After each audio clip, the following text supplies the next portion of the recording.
can dance, we can get coupons to the hometown hero. They apparently almost get sell-outs for every regular season game. We're 3 World Series rings. Not many people can lay claim to 1, and you had 3. Yeah, I was lucky. I mean, I think if my count was right, I think there were only 13 guys that were on all 3. Oh, was that right?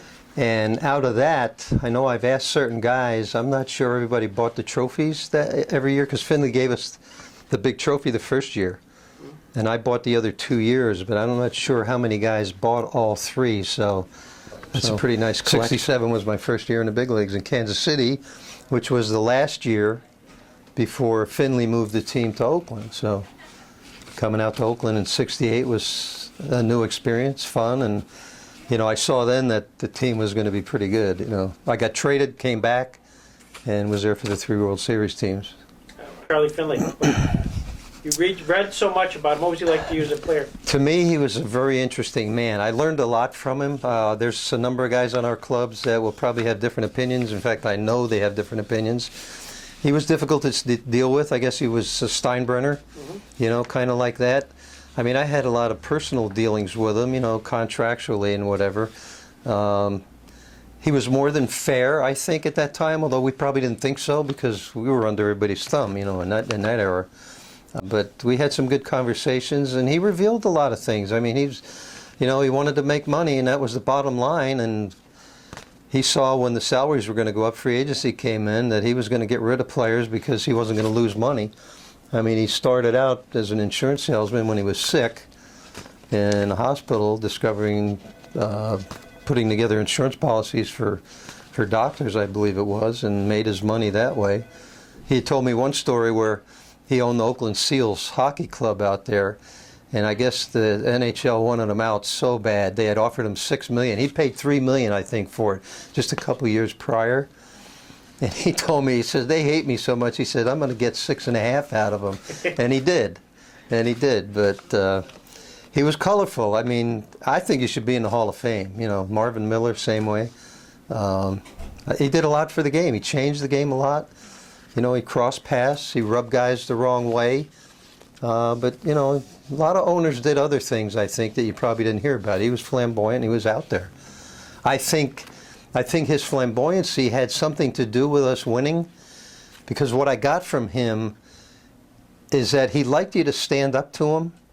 I don't think he liked anybody just to kind of bow down to him or step aside. But he found players. He'd add somebody every time we needed somebody, and he came up with somebody good. He didn't know anything about the game, but he was on the phone constantly, I think, learning about it and talking to people. And you got to give him credit for what he did, you know. He mixed a lot of interesting personalities with that group. Well, I think you have that on every club. Right. You know, that club got notoriety because of the mustaches and the hair and him in the colorful uniforms and, you know, the mule and all that stuff. I mean, in Birmingham, and when I was in AA, had the mule in the hotel. We had a luncheon in Birmingham to start the season. The mule was in the corner of the hotel, cordoned off with a big silver bowl. You know, it was his gimmick. You know, the zoo in Kansas City, the animals out there, and everything else. But the rabbit that popped up behind home plate. I mean, he was always thinking, always thinking. I mean, I battled him in arbitration a couple of years. Got beat once and won once. And the funny story was, we're sitting across from him on the table, you know, my attorney at the time, and he's just ripping me apart. I can't hit, I can't field, I can't play. If it wasn't for him, I wouldn't be in the big leagues, and I'm livid. You know, we walk out of the room, and he comes over to me, and he puts his arm around my shoulder, and he says, "Hey," he says, "don't believe anything I said in there." He said, "It's strictly business." He said, and he handed me, I think he handed me a watch at the time, and he said, "Here's something for your wife." He said, "I'll see you in spring training in a couple of weeks." So that's the way he was. Did you ever play with the yellow ball?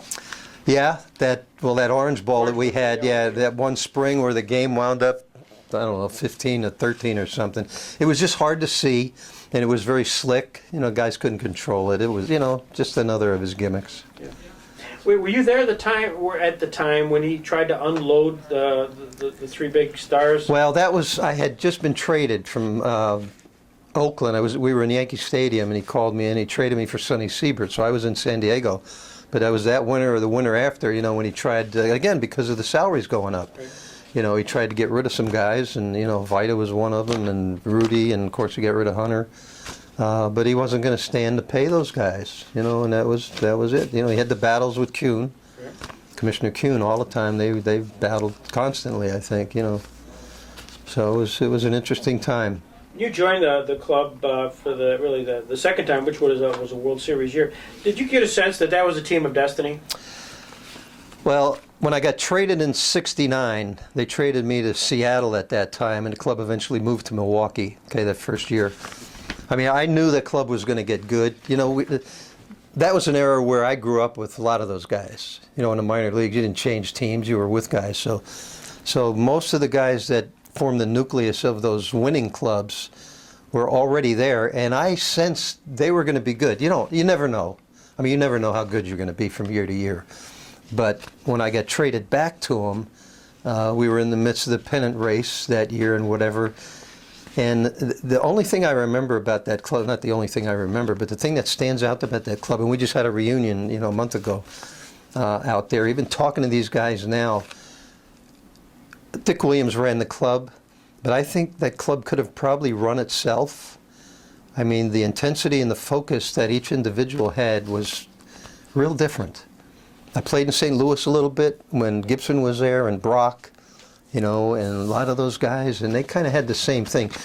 But the closeness we had, possibly, again, if I go back to Finley and battling him for whatever it was, whether it was taking the tension off of the playing field or lessening the tension, I don't know what it was, but it was just a great group of guys. When we won the first year, we go to spring training, and Finley came down there and he said, if you guys win again, I'm going to make the rings that you got look sick. I mean, those were his words, I think. Well, we won again, and of course, the ring was nothing like we had gotten the first year. It didn't even have stone in it, you know, for one thing. And all 3 years, the ring is exactly the same, all 3 years. First year had a diamond, second year had nothing, just the emerald. And in the third year, he put a gold A in the emerald. He gave us a lot of things that first year. But you didn't know. But that club, it's like you see clubs now that do well coming back the next year. You've got to do more. You have to reach for something else. And I don't think a lot of clubs know how to do it. And it was almost like it was easy for us to do. I mean, there was no pressure. I didn't feel the pressure of having to do that. We just went out every day and did whatever we had to do to win. You know, great pitching staff. I mean, the defense was good. We didn't have the best hitters in the league, even though we had Reggie and Rudy and, you know, Campy. Really good players, but guys that could play and guys that were winners. That was the bottom line, I think. You know, for me, the biggest one is being able to play with all those A's guys. I mean, the reunions we have now and going back to see those guys, I mean, it's just a great thrill to have been part of that. Like I said, you never know whether you're going to be on a winning club. You know, the Yankees can spend all the money they want. They don't know if they're going to win. Neither does Boston. You know, look at St. Louis last year. Did they know they were going to do what they did to win every? You can never, I don't think there's any way of predicting that. You know, so for me to wind up on a winning club like that, to have been there for 3 years, you know, and even now in this organization, I mean, I was with Oakland managing. You know, they won 2 championships while I was there. Cleveland's won 2 championships. So I have a number of championship rings, you know, not just the World Series. And those things are unbelievable for me. How many guys have? I've got 8, including we won the Midwest League. So I've got 8 championship rings. Who's got that? You know, just being in baseball this long, I mean, they'll have to drag me off the field, I think, you know. It's not work to me. It's just, I just like being out there. I like the competition. I like managing. You know, things I did in the game, I didn't need the notoriety. You know, I wasn't a big star or whatever. I had my share of fame in my own way. But just knowing that I had accomplished what I accomplished over the years can't take it away from me, no matter what it is. You know, I've done it, so that just feels good to me. But this has been a hoot. Yeah, good. Thanks a lot. Appreciate it. I'm reliving my own kid memories.